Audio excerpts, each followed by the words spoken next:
ನಾಗರಾಜ್ ಪ್ರಸಾದ್ ಸುಮ್ಮನೆ ಕುಳಿತು ತಮ್ಮ ದೊಡ್ಡ ಸೊಸೆ ಗೌರಿ ಮಾತುಗಳನ್ನು ಕೇಳಿಸಿಕೊಳ್ಳುತ್ತಿದ್ದರು. ಅವರಿಗೆ ತಾನು ಯಾವಾಗ ತಾಳ್ಮೆ ಕಳೆದುಕೊಳ್ಳುತ್ತೇನೆಂದು ಅನಿಸುತ್ತಿತ್ತು. ಆದರೆ ಅವರು ತಮ್ಮನ್ನು ತಾವು ನಿಯಂತ್ರಿಸಿಕೊಂಡು ಕುಳಿತಿದ್ದರು. ಗೌರಿ ನಿರಂತರವಾಗಿ ಮಾತನಾಡುತ್ತಲೇ ಇದ್ದಳು.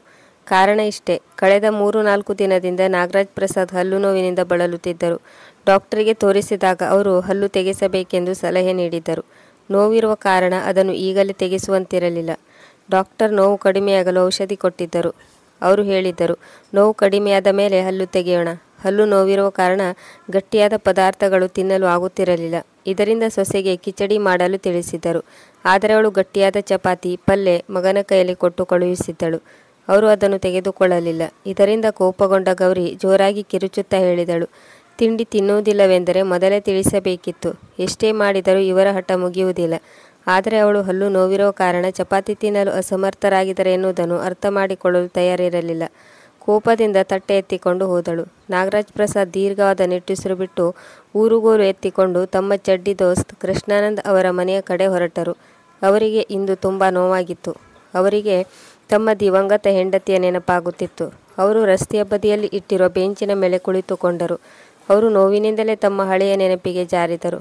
ನಾಗರಾಜ್ ಪ್ರಸಾದ್ ಸರ್ಕಾರಿ ನೌಕರಿ ಮಾಡುತ್ತಿದ್ದರು. ಅವರಿಗೆ 3 ಮಕ್ಕಳು, ಆಕಾಶ್, ಅನಂತ್, ಆನಂದ್. 3 ಮಕ್ಕಳು ಚೆನ್ನಾಗಿ ಓದುತ್ತಿದ್ದರು. ಅವರ ಹೆಂಡತಿ ಹೆಚ್ಚು ಓದು ಬರಹ ಕಲಿಯದ ಸ್ವಾಭಿಮಾನಿ ಮಹಿಳೆಯರಾಗಿದ್ದರು. ಅವರು ವಿದ್ಯಾವಂತೆ ಅಲ್ಲದಿದ್ದರೂ ಒಳ್ಳೆಯ ರೀತಿಯಿಂದ ತಮ್ಮ ಕುಟುಂಬದ ಜವಾಬ್ದಾರಿಯನ್ನು ನಿರ್ವಹಿಸುತ್ತಿದ್ದರು.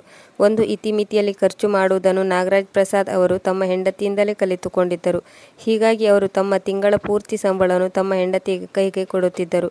ಅವರು ನಿಶ್ಚಿಂತರಾಗಿ ಇರುತ್ತಿದ್ದರು. ಕುಟುಂಬದ ನಿರ್ವಹಣೆಯ ವಿಷಯದಲ್ಲಿ ಅವರು ಹೆಂಡತಿಗೆ ಯಾವುದೇ ಮಾತನ್ನು ಹೇಳುತ್ತಿರಲಿಲ್ಲ. ಅವರ ಹೆಂಡತಿಗೆ ಯಾವಾಗಲಾದರೂ ಸಹಾಯ ಬೇಕಿದ್ದರೆ ಮಾತ್ರ ಅವರ ಜೊತೆ ನಿಲ್ಲುತ್ತಿದ್ದರು. ಸಮಯದ ಜೊತೆ ಅವರ ಕುಟುಂಬವು ಉನ್ನತಿಯನ್ನು ಹೊಂದುತ್ತಿತ್ತು. ಮಕ್ಕಳು ವಿದ್ಯಾವಂತರಾದರು. ಜೀವನದಲ್ಲಿ ಅವರ ಹೆಂಡತಿ ಒಂದು ಒಳ್ಳೆಯ ಕೆಲಸ ಮಾಡಿದರು. ಅದೇನೆಂದರೆ ಮನೆ ಕಟ್ಟಿರುವುದು. ಅವರು ನಗರದ ಒಂದು ಪ್ರತಿಷ್ಠಿತ ಕಾಲೋನಿಯಲ್ಲಿ ತಮ್ಮ ಕನಸಿನ ಮನೆ ಕಟ್ಟಿಸಿದ್ದರು. ನಾಗರಾಜ್ ಪ್ರಸಾದ್ ಅವರು ಆಫೀಸ್ನಿಂದ ಲೋನ್ ಪಡೆದು ಮತ್ತು ಸ್ನೇಹಿತರಿಂದ ಸಹಾಯ ಪಡೆದು ತಮ್ಮ ಹೆಂಡತಿಯ ಕನಸನ್ನು ನನಸು ಮಾಡಿದ್ದರು. ಮೊದಲಿಗೆ ಇವರು ಒಂದು ಅಂತಸ್ತಿನ ಮನೆ ಕಟ್ಟಿಸಿದರು. ಆನಂತರ ಮಕ್ಕಳು ದೊಡ್ಡವರಾಗುತ್ತಿದ್ದಂತೆ ಧೈರ್ಯ ಮಾಡಿ 2ನೇ ಅಂತಸ್ತನ್ನು ಕಟ್ಟಿಸಿದರು. ಅವರ 3 ಮಕ್ಕಳ ಮದುವೆಯಾಗಿತ್ತು. 3 ಮಕ್ಕಳಿಗೂ ಇಬ್ಬಿಬ್ಬರು ಮಕ್ಕಳಿದ್ದರು. ನಾಗರಾಜ್ ಪ್ರಸಾದ್ ತಮ್ಮ ಚಿಕ್ಕ ಮಗನೊಂದಿಗೆ ಕೆಳಗಿನ ಅಂತಸ್ತಿನಲ್ಲಿ ವಾಸವಿದ್ದರು.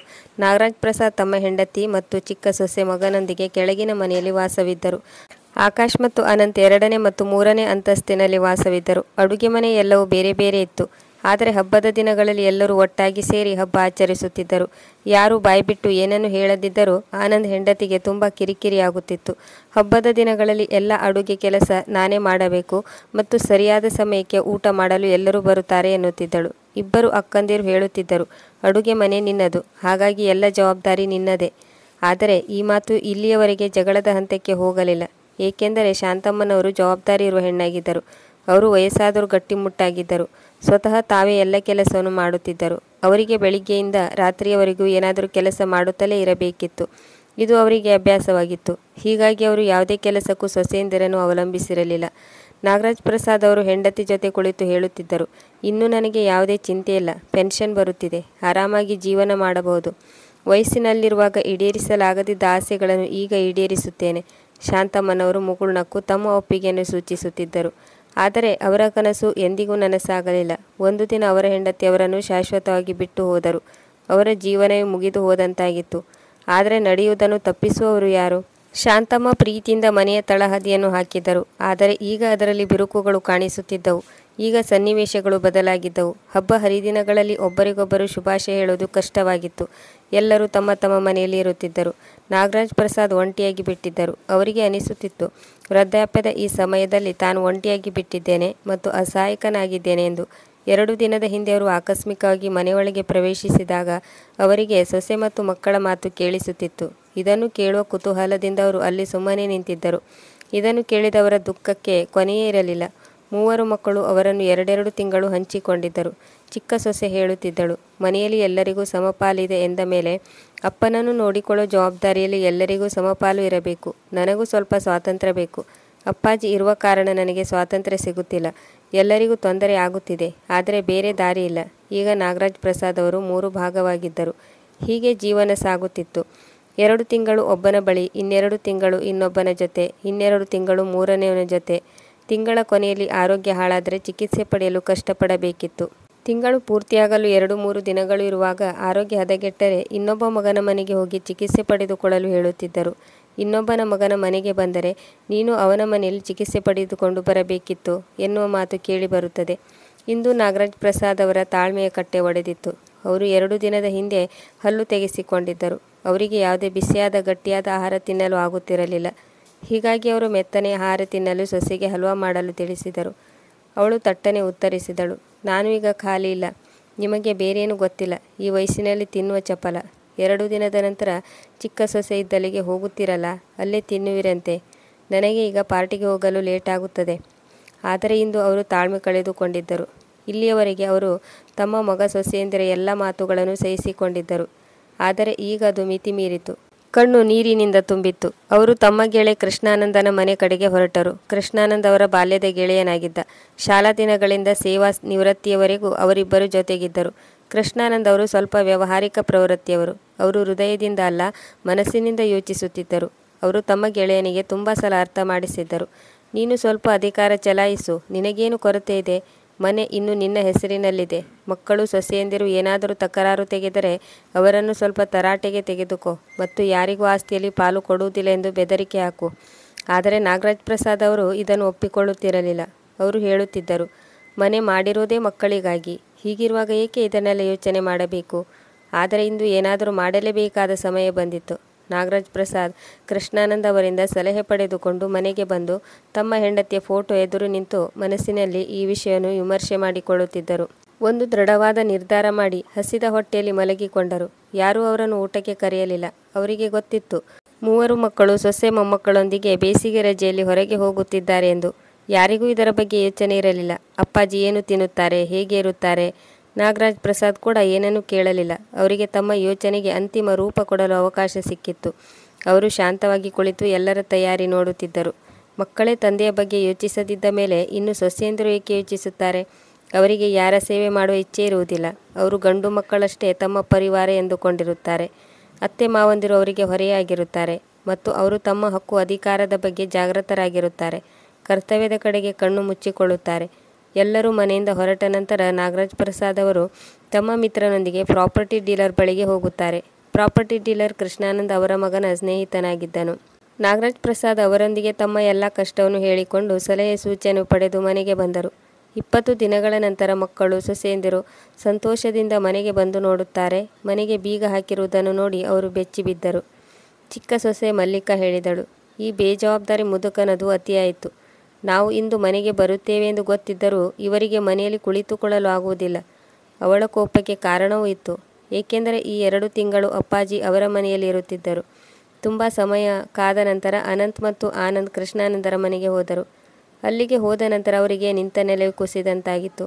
ಏಕೆಂದರೆ ಅಪ್ಪಾಜಿ ಮನೆಯನ್ನು 90 ಲಕ್ಷಕ್ಕೆ ಮಾರಾಟ ಮಾಡಿದ್ದಾರೆ ಮತ್ತು ಈಗ ಅವರೆಲ್ಲಿದ್ದಾರೆಂದು ಯಾರಿಗೂ ಗೊತ್ತಿಲ್ಲ. 3 ಕುಟುಂಬದವರಿಗೂ ಇಲ್ಲಿ ಏನು ನಡೆಯುತ್ತಿದೆ ಎನ್ನುವುದು ಅರ್ಥವಾಗಲಿಲ್ಲ. ಅಪ್ಪಾಜಿ ಇದೇನು ತಮಾಷೆ ಮಾಡುತ್ತಿದ್ದಾರೆ? 3 ಮಕ್ಕಳು ಕೋಪದಿಂದ ಕುದಿಯುತ್ತಿದ್ದರು. ಮನೆ 1 ಕೋಟಿ ರೂಪಾಯಿಗಿಂತಲೂ ಹೆಚ್ಚಿಗೆ ಬೆಲೆ ಬಾಳುತ್ತದೆ. ಹೀಗಿರುವಾಗ ಇವರು 90 ಲಕ್ಷಕ್ಕೆ ಮಾರಾಟ ಮಾಡಿದ್ದಾರೆ. ಮಕ್ಕಳಿಗೆ ಏನೆಂದು ಅರ್ಥವಾಗಲಿಲ್ಲ. ಬೇರೆ ದಾರಿ ಇಲ್ಲದೆ ಅವರು ತಮ್ಮ ತಮ್ಮ ಅತ್ತೆ ಮನೆಗೆ ಹೋದರು. ಮಾರನೇ ದಿನ ದೊಡ್ಡ ಮಗನಿಗೆ ಕೃಷ್ಣಾನಂದ್ ಅವರಿಂದ ಫೋನ್ ಬಂದಿತ್ತು. 3 ಮಕ್ಕಳಿಗೆ ತಮ್ಮ ಮನೆಗೆ ಬರಲು ತಿಳಿಸಿದರು. ನಿಮಗೆ ಒಂದು ವಿಷಯ ತಿಳಿಸುವುದಿದೆ ಎಂದರು. 3 ಮಕ್ಕಳಿಗೂ ಇವರ ಸೂಚನೆ ಕೇಳಿ ತಲೆನೋವಾಯಿತು. ಅವರ ಬುದ್ಧಿ ಕೆಲಸ ಮಾಡುತ್ತಿರಲಿಲ್ಲ. ಆಲೋಚನೆ ಮಾಡುವ ಶಕ್ತಿ ಇರಲಿಲ್ಲ. ಕೃಷ್ಣಾನಂದರ ಸಲಹೆಯ ಮೇರೆಗೆ ನಾಗರಾಜ್ ಪ್ರಸಾದ್ ಅವರು ಹರಿದ್ವಾರಕ್ಕೆ ಹೋಗಿದ್ದರು ಮತ್ತು ಅಲ್ಲಿ ಒಂದು ಮನೆಯನ್ನು ಖರೀದಿಸಿದ್ದರು. ಇನ್ನು ಮುಂದೆ ಅವರು ಅಲ್ಲೇ ಇರುತ್ತಾರೆ. ಈ ಸುದ್ದಿ ಪೂರ್ತಿ ಕುಟುಂಬಕ್ಕೆ ದೊಡ್ಡ ಆಘಾತವಾಗಿತ್ತು. ತುಂಬ ಕೇಳಿಕೊಂಡ ನಂತರ ಕೃಷ್ಣಾನಂದ್ ಅವರು ನಾಗರಾಜ್ ಪ್ರಸಾದ್ ಅವರ ಬಗ್ಗೆ ಸುಳಿವು ಕೊಟ್ಟರು. ಕೃಷ್ಣಾನಂದ್ ಅವರಿಂದ ಅಪ್ಪಾಜಿಯ ಅಡ್ರೆಸ್ ಪಡೆದುಕೊಂಡು 3 ಮಕ್ಕಳು ಸೊಸೆಯಂದಿರು ಹರಿದ್ವಾರ ತಲುಪಿದರು. ಅವರ ತಂದೆಯ ನಡವಳಿಕೆ ಅವರ ಯೋಚನೆಗೆ ನಿಲುಕದಾಗಿತ್ತು. ಅಲ್ಲಿಗೆ ಹೋದ ನಂತರ ಅವರಿಗೆ ಇನ್ನೊಂದು ಆಘಾತ ಕಾದಿತ್ತು. ಅವರ ಅಪ್ಪಾಜಿ ತುಂಬ ಸಂತೋಷದಿಂದ ಆರೋಗ್ಯದಿಂದ ಇರುವಂತೆ ಕಾಣುತ್ತಿದ್ದರು. ಮಕ್ಕಳು ಸೊಸೆಯಂದಿರನ್ನು ನೋಡಿ ನಾಗರಾಜ್ ಪ್ರಸಾದ್ ನಗುಮುಖದಿಂದ ಅವರನ್ನು ಸ್ವಾಗತಿಸಿದರು ಮತ್ತು ದಿಲೀಪ್ ಎಂದು ಕೂಗಿದರು. ಅವರು ಕೂಗುತ್ತಿದ್ದಂತೆ 10 ರಿಂದ 12 ವರ್ಷದ ಒಬ್ಬ ಬಾಲಕ ಅವರ ಎದುರು ಬಂದನು. ಆ ಹುಡುಗನನ್ನು ನೋಡಿ ಎಲ್ಲರ ಮುಖದಲ್ಲಿ ಆಶ್ಚರ್ಯ ಭಾವ ಮೂಡಿತ್ತು. ನಾಗರಾಜ್ ಪ್ರಸಾದ್ ಅವರು ಮಕ್ಕಳ ಮತ್ತು ಸೊಸೆಯಂದಿರ ಮುಖಭಾವವನ್ನು ನೋಡಿ ಅಂದಾಜಿಸಿದರು ಮತ್ತು ದಿಲೀಪ್ನಿಗೆ 6 ಪ್ಲೇಟ್ ಹಲ್ವಾ ತೆಗೆದುಕೊಂಡು ಬರಲು ತಿಳಿಸಿದರು. ಇದರ ನಡುವೆ ಪ್ರಸಾದ್ ಅವರು ತಮ್ಮ ಎಲ್ಲ ಮಕ್ಕಳ ಯೋಗಕ್ಷೇಮವನ್ನು ಕೇಳಿದರು. ಎಲ್ಲರೂ ಒಬ್ಬರ ಮುಖ ಒಬ್ಬರು ನೋಡಿಕೊಳ್ಳುತ್ತಿದ್ದರು. ಯಾರಿಗೂ ಮೊದಲು ಮಾತನಾಡುವ ಧೈರ್ಯ ಇರಲಿಲ್ಲ.